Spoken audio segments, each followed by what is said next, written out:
Good morning, everyone. How are you all? I think all are doing well in this pandemic. Myself, Ashish Ahlawat, HOD Physics, JP International School.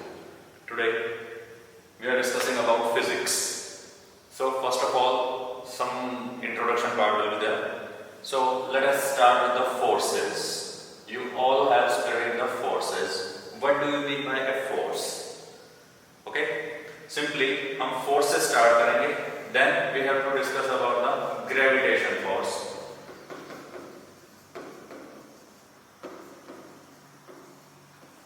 Students, what do you mean by force? Force actual में क्या है?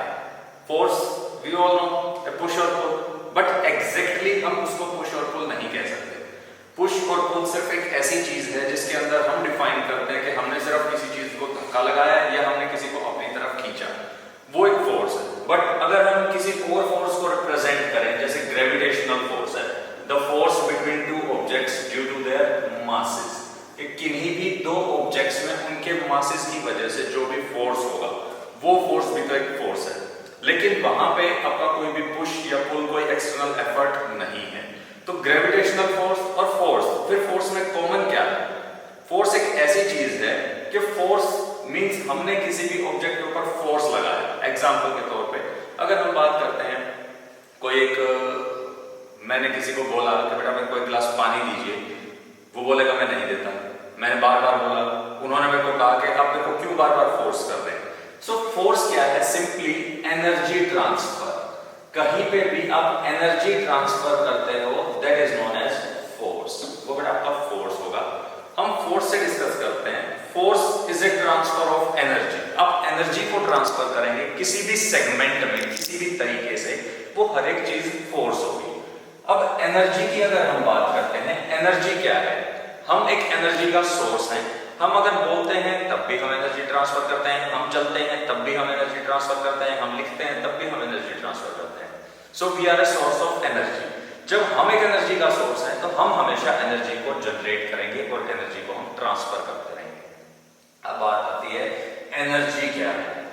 Energy simply किसी भी particle के अंदर जो भी tendency है, जो भी उसकी एबिलिटी है, ability of doing work, ability of doing work, कि कोई भी ऑब्जेक्ट है वो कितना काम कर सकता है, वो उसकी टेंडेंसी है, वो उसकी एबिलिटी है या वो उसकी कैपेसिटी है. That capacity of doing work is known as energy. हमने कितना काम किया वो है हमारा वर्क डन, और हम कितना काम कर सकते हैं वो है हमारी एनर्जी. हम सिंपली बात करते हैं अबाउट आवर एबिलिटी. एबिलिटी अगर हमारी है वो एनर्जी है, और हम एनर्जी को अगर ट्रांसफर करते हैं तो वो हमारा फोर्स है. मीन्स हम किसी भी ऑब्जेक्ट के ऊपर एक फोर्स को एक्सर्ट करते हैं, एक फोर्स को खुद पे एक्सपीरियंस करते हैं. दो तरीके के फोर्स हो सकते हैं. हम किसी के ऊपर एक्सर्ट करेंगे या कोई हमारे ऊपर उसको अप्लाई करेगा तो हम उसको फील करेंगे.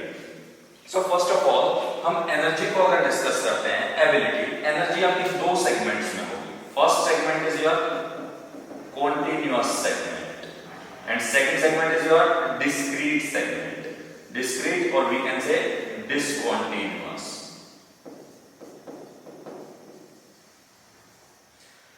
Continuous segment means a regular transfer of energy. जहां पे आपकी एनर्जी रेगुलरली ट्रांसफर कर रही है, या वी कैन से कि कंटीन्यूअस, लगातार ट्रांसफर कर रही है. जहां पे भी एनर्जी लगातार ट्रांसफर करेगी वो आपका कंटीन्यूअस सेगमेंट होगा.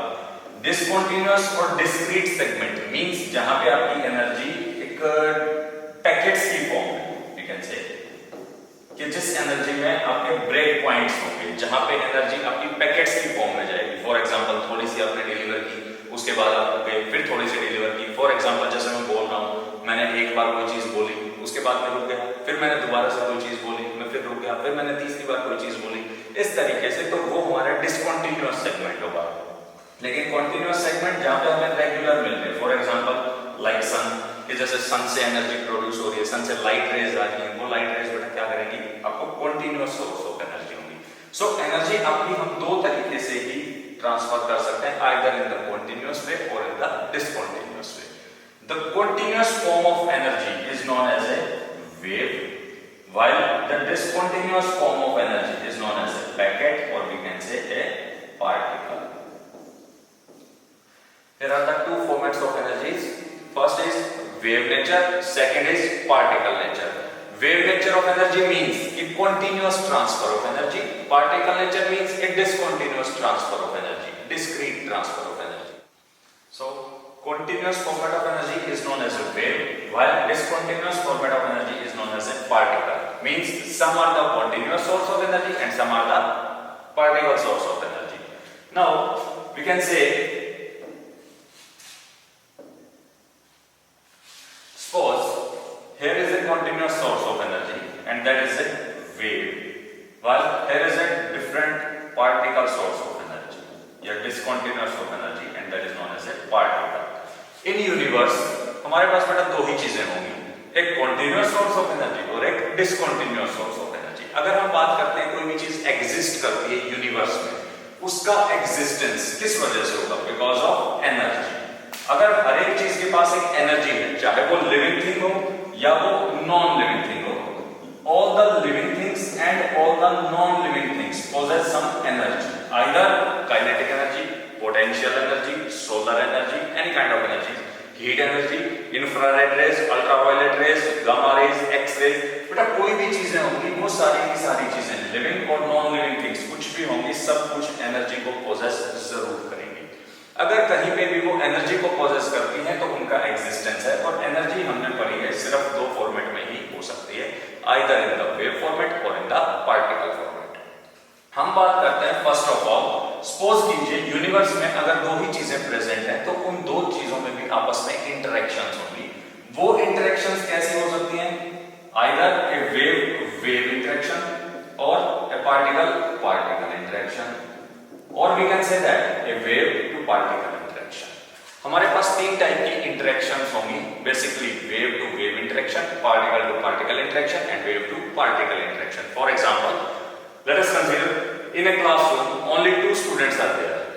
First of all they will introduce with each other.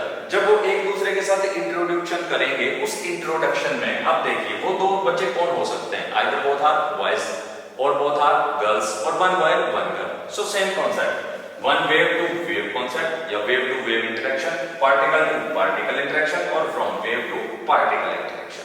ये हमारे पास एक कॉन्सेप्ट आया है कि जिसके अकॉर्डिंगली इस यूनिवर्स में दो चीजें प्रेजेंट थी, उन दो चीजों में तीन तरह की इंटरेक्शंस प्रोड्यूस होंगी, और वो जो तीन तरह की इंटरेक्शंस हैं वही हमारे फंडामेंटल फोर्सेस को एक्सप्लेन करते हैं.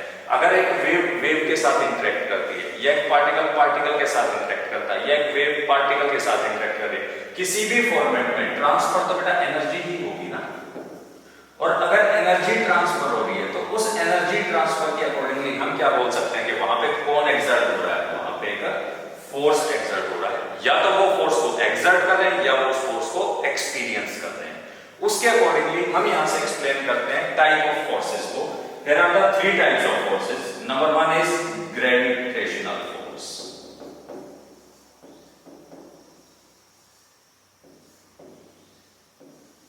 Electromagnetic force.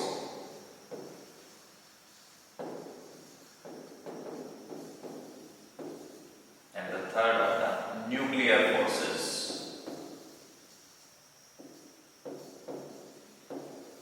Now, the nuclear forces are further divided into two subparts. One is weak nuclear force and the second is strong nuclear force. So बेटा अगर हम बात करते हैं यूनिवर्स की, यूनिवर्स में हमने फोर्सेस डिफाइन किए, एनर्जी डिफाइन की, हमने चार टाइप के फोर्सेस यहां से एक्सप्लेन किए हैं. First is the gravitational force, second is the electromagnetic force, third is the nuclear force. Nuclear force are subdivided into two parts. One is weak nuclear, second is strong nuclear. So basically पूरे universe में हमारे पास there are the four forces. First of all gravitational, electromagnetic, nuclear, weak nuclear and strong nuclear. ये हमने चार type के forces describe किए हैं. And these four forces are the fundamental forces.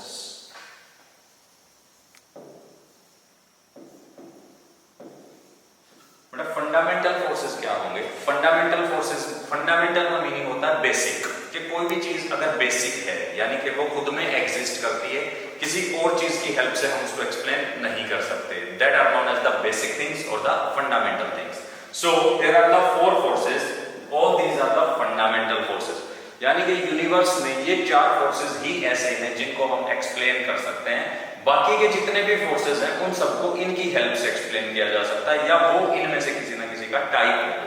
For example like tension in a string, किसी भी string में जो टेंशन होगी, लाइक फ्रिक्शन फोर्स, ठीक है, ये दोनों के दोनों एग्जांपल्स है बेटा इलेक्ट्रोमैग्नेटिक फोर्सेस के, यानी कि ये दोनों आपके इलेक्ट्रोमैग्नेटिक होते हैं नेचर के अकॉर्डिंग। अगर हम बात करें कि these two forces are electromagnetic in nature. For example अगर हम अर्थ के सराउंडिंग में जितने भी पार्टिकल्स हैं, अर्थ उनको अपने अकॉर्डिंगली कॉन्ट्रैक्ट करके रखती है, अर्थ अपने साथ बाउंड करके रखती है, वो फोर्स कौन सा होगा? ग्रेविटेशनल फोर्स, ठीक है।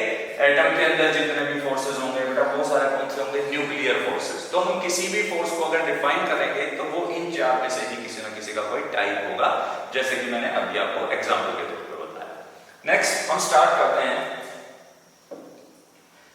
Gravitational force.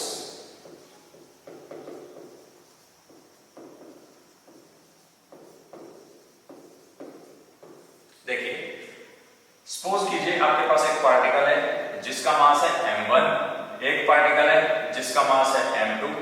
The separation between them is r, कि उन दो के बीच में बेटा जो सेपरेशन है वो है r। हम बात करते हैं the force is directly proportional to mass of first particle, directly proportional to mass of second particle and inversely proportional to the sphere of distance between them, ठीक है। फोर्स हमारे पास जो है, अगर हम कंबाइंडली इसको लिखना चाहें, then force is directly proportional to m1 m2 by r square। m1 is the mass of first particle, m2 is the mass of second particle, r is the separation between them। एक चीज ध्यान रखिए, ये जो r है बेटा हर जगह पे आप इसको डिस्टेंस के तौर पे डिफाइन करेंगे, but it is not a distance, it is the displacement between the two vectors. क्योंकि हो सकता है आप बेटा एक्चुअल पाथ आप ये फॉलो करें, हो सकता है आप एक्चुअल पाथ ये फॉलो करें। आप कोई भी पाथ फॉलो करेंगे तो आपका डिस्टेंस चेंज हो जाएगा इनिशियल एंड फाइनल पोजीशंस के बीच में, बट उसकी डिस्प्लेसमेंट हमेशा सेम रहेगी जब तक आपकी इनिशियल और फाइनल पोजीशंस चेंज नहीं होंगी। सो इन दैट केस हम सिर्फ और सिर्फ इसकी डिस्प्लेसमेंट को ही डिफाइन करेंगे, हम इसके डिस्टेंसेस को डिफाइन नहीं करेंगे। यहां से हमारे पास कॉन्सेप्ट आता है बेटा कि ये हमारे पास होंगे masses m1 m2 and r इनके बीच की separation. So r is the displacement here. Now to remove this proportionality sign, we have to introduce a constant there, and that constant is the universal gravitational constant. इस proportionality sign को remove करने के लिए हमें एक constant की जरूरत है, यानी कि इसके एक मल्टीपल की जरूरत है। इसका मतलब क्या होगा? proportionality sign का मतलब होता है कि कोई भी चीज इस चीज के डायरेक्टली प्रोपोर्शनल है या इनवर्सली प्रोपोर्शनल है, मतलब वो किसी न किसी दूसरी क्वांटिटी के मल्टीपल में हम उसको रिप्रेजेंट कर सकते हैं, और वो मल्टीपल हमारे पास क्या है? Universal gravitational constant capital G। So here is the universal gravitational constant.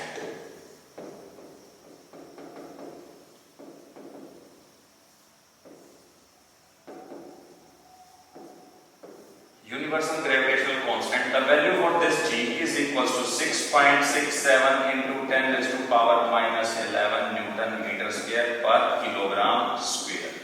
ये इसकी वैल्यू होगी बेटा जो हमेशा फिक्स रहेगी। यूनिवर्सल कांस्टेंट, कांस्टेंट मींस जो अपनी वैल्यूज को कभी भी चेंज नहीं करेगा।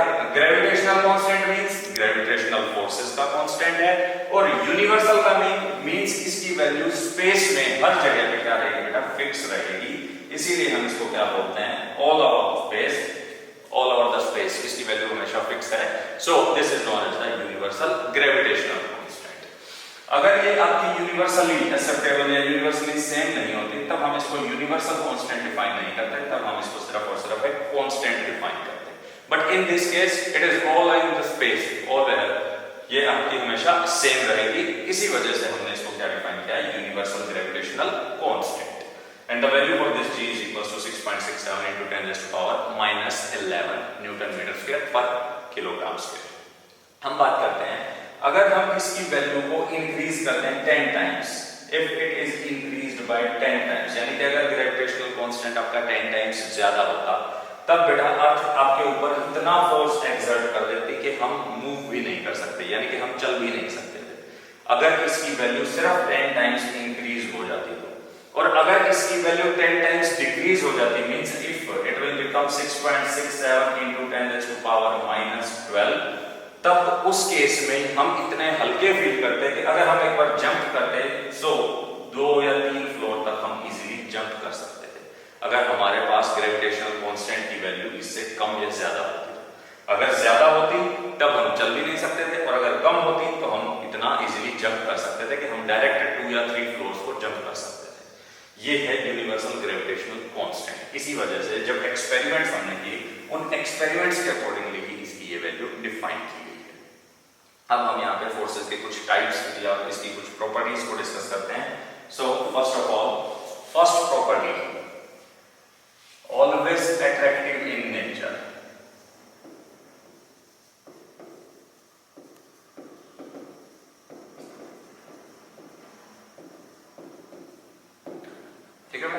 ये फोर्स हमेशा अट्रैक्टिव होंगे नेचर में, कभी भी एक दूसरे ऑब्जेक्ट को रिपेल नहीं करेंगे। All these forces are attractive in nature due to their masses. अब बात आती है कि अगर हम बात करेंगे ग्रेविटेशनल फोर्सेस को आपने डिफाइन किया, फोर्स के लिए आपने एक फॉर्मूला रिप्रेजेंट किया, that is G m1 m2 by r²। अब बेटा G तो आपका कांस्टेंट हो गया, सो डिपेंडेंसी फोर्स की किस पे है? मासेस पे। अब कोई भी पार्टिकल्स हैं, यानी कि फोर्स हमने डिफाइन किया था ट्रांसफर ऑफ एनर्जी से, तो पार्टिकल्स जिसके पास m1 है, पार्टिकल्स जिसका मास m2 है, वो दोनों आपस में क्या करेंगे? एनर्जी को ट्रांसफर करेंगे। और एनर्जी किस फॉर्मेट में ट्रांसफर होगी? Either in the format of wave or in the format of particle. लेकिन यहाँ पे ये पार्टिकल्स कैसे हैं? डिस्क्रीट हैं। डिस्क्रीट है तो ये भी किसको करेंगे? डिस्क्रीट एनर्जी को ट्रांसफर करेंगे। And that discrete energy transfer is known as the graviton. यानी कि वो जो पार्टिकल होगा, जो पार्टिकल हमारे यहाँ से ट्रांसफर होगा, that particle is known as graviton. So we can say that gravitons are the field particles. Field का मतलब समझते हो? फील्ड का मतलब है कि पार्टिकुलर एरिया और पार्टिकुलर रीजन, जिस रीजन में ये पार्टिकल किसी दूसरे पार्टिकल को अट्रैक्ट या रिपेल करेगा या इन्फ्लुएंस करेगा। फॉर एग्जांपल, आपने कई बार देखा होगा, आपके पास एक मैग्नेट होगा, ये नॉर्थ पोल है, ये साउथ पोल है, ये दूसरा मैग्नेट है, ये साउथ पोल है, ये नॉर्थ पोल है। आप जब इनको पास पास लेके जाएंगे बेटा, इनके बीच में रिपल्शन बढ़ेगी, दूसरे वाला मैग्नेट मूव करता हुआ दिखाई देगा। सो मतलब इसकी एक रेंज है, जिस रेंज के अंदर अगर ये आया तब ये उसको रिपेल करेगा, लेकिन अगर नहीं आता तब तक ये रेस्ट में है, दोनों अलग अलग रखे हुए हैं, इनके ऊपर कोई इफेक्ट नहीं है। सो सेम केस वहां पे है, वो जो एरिया होगा, वो जो रीजन होगा, जिस रीजन तक ये इसके ऊपर मैग्नेटिक फोर्स एक्सर्ट नहीं करता। So gravitons are the field particles, means जिस तरीके से आप मैग्नेटिक फील्ड को रिप्रेजेंट करते हैं, मैग्नेटिक फील्ड का मतलब हो गया एरिया, जिस एरिया के अंदर कोई भी पार्टिकल अगर इस मैग्नेट के पास आया तो ये उसके ऊपर एक मैग्नेटिक फोर्स एक्सर्ट करेगा। उसी तरीके से इस पार्टिकल की रेंज में कोई भी पार्टिकल आया तो उसके ऊपर ये एक ग्रेविटेशनल फील्ड एक्सर्ट करेगा, ग्रेविटेशनल फोर्स एक्सर्ट करेगा। और जब भी फोर्स एक्सर्ट करेगा तो मतलब एनर्जी को ही ट्रांसफर करेगा, और एनर्जी को ट्रांसफर करेगा तो वो एनर्जी जिस फॉर्म में ट्रांसफर हुई है वो फॉर्म कौन सी थी? पार्टिकल फॉर्म, और उस पार्टिकल का नाम क्या है? Graviton. So gravitons are the field particles. ये इसकी सेकंड प्रॉपर्टी होगी, ठीक है। थर्ड प्रॉपर्टी हम डिस्कस करते हैं किसी भी फोर्स के लिए कि ये एक लॉन्ग रेंज फोर्स है। This is a long range force. Long range का मीनिंग देखिए बेटा, force is equals to zero. अगर फोर्स आपका जीरो के इक्वल है then G m1 m2 by r² equals to zero. यानी कि चार क्वांटिटीज की प्रोडक्ट जीरो है, और चार क्वांटिटीज की प्रोडक्ट जीरो है तो इसका मतलब उन चार में से एटलीस्ट 1 जीरो होगा, या तो G0 हो, या m1 जीरो हो, या m2 जीरो होगा, या फिर 1 by r² जीरो होगा। बेटा G0 नहीं हो सकता, m1 जीरो नहीं हो सकता, m2 जीरो नहीं हो सकता, सो जीरो होगा 1 by r² when r equals to infinity।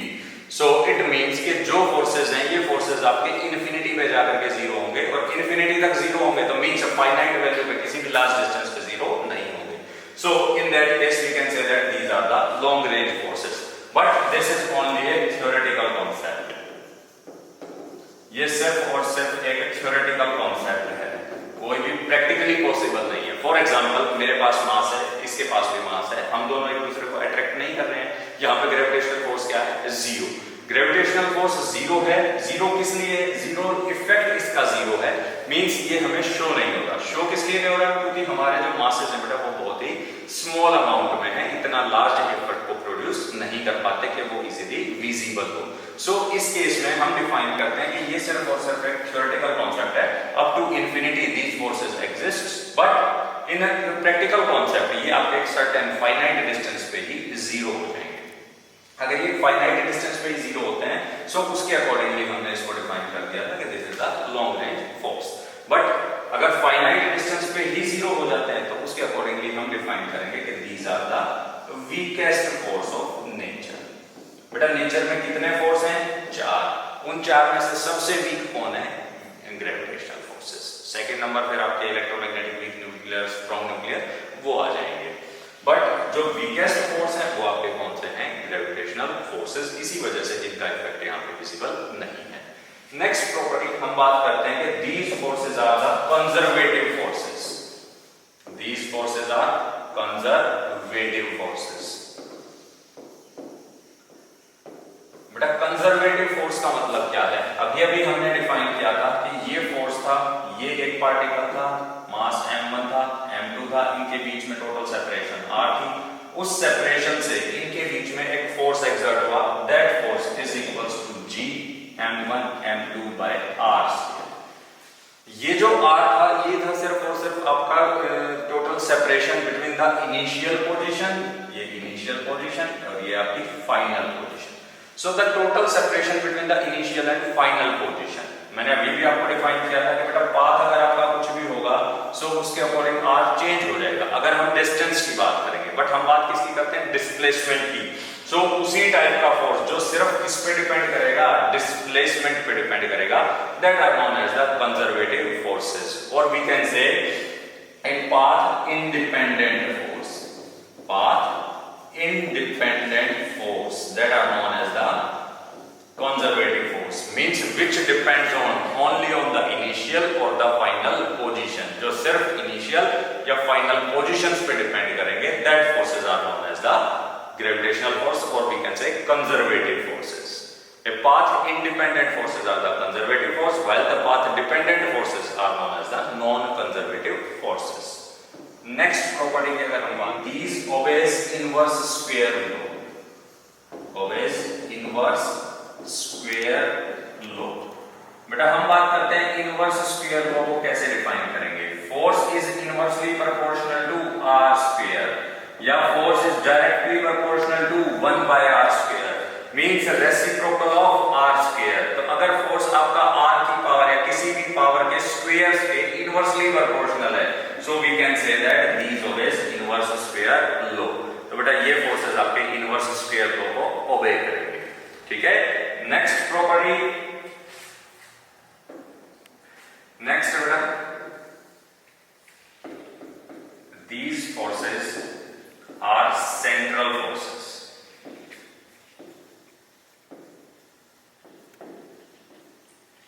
देखिए आपके पास ये एक पार्टिकल है जिसका मास है m1, ये एक पार्टिकल है जिसका मास है m2, दोनों के बीच में ये सेपरेशन है r। बेटा सपोज कीजिए m1 ने फोर्स एक्सर्ट किया है और m2 पे एक्सर्ट किया है। अगर m1 ने फोर्स एक्सर्ट किया है और m2 पे फोर्स एक्सर्ट किया है, so m1 is the source and m2 is the test. Source का मतलब क्या होगा? जो उस फोर्स को एक्सर्ट करेगा, और एक्सपीरियंस जो करेगा उसका मतलब क्या होगा बेटा? Test. So this is the source mass and this is the test mass. अब जिस मास के ऊपर फोर्स एक्सर्ट हो रहा है, हमने सबसे पहली प्रॉपर्टी डिस्कस की थी कि force is attractive in nature, always attractive. अगर हमेशा अट्रैक्टिव है तो इसने इसके ऊपर जो फोर्स लगाया है वो किधर लगाया है? Towards itself, towards itself. Same case बेटा सेकंड, अगर सेकंड वाला पहले पे फोर्स लगाएगा किधर लगाएगा? Towards itself. Those forces which lies towards the center or away from the center of the line joining the two particles, those forces are known as central forces। तो central forces को हमने यहाँ से discuss किया। central forces वो forces हैं जो forces या तो आपके towards the center lie करें या आपके away from the center lie करें, और वो भी उस लाइन के जो लाइन उन दोनों पार्टिकल्स को ज्वाइन करती है।